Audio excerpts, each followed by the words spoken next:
যুক্তরাষ্ট্রের টেক্সাসের গ্রেপভাইন এলাকায় অবস্থিত জনপ্রিয় ফুড চেইন চিক-ফাইলে গত বছরের নভেম্বরে এই আউটলেট থেকে চাকরি হারান কিশুন জোন্স নামের এক তরুণ।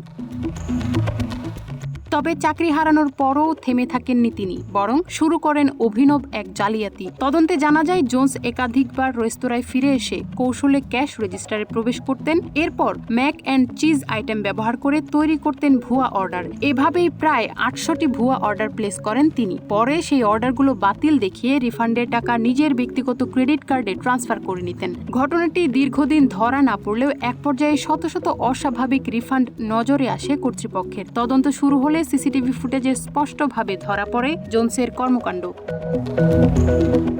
কাউন্টারের পেছনে দাঁড়িয়ে একের পর এক ভুয়া ট্রানজ্যাকশন করছেন তিনি। ঘটনার পর দীর্ঘদিন পলাতক থাকার পর গত 17 এপ্রিল টেক্সাস অ্যাটর্নি জেনারেলের টাস্ক ফোর্স ও ফোর্ট ওয়ার্থ পুলিশ যৌথ অভিযানে তাকে গ্রেপ্তার করে। জোন্সের বিরুদ্ধে আনা হয়েছে সম্পত্তি চুরি, মানি লন্ডারিং এবং গ্রেপ্তার এড়ানোর মতো গুরুতর অভিযোগ। দোষী প্রমাণিত হলে তার 10 বছর পর্যন্ত কারাদণ্ড হতে পারে।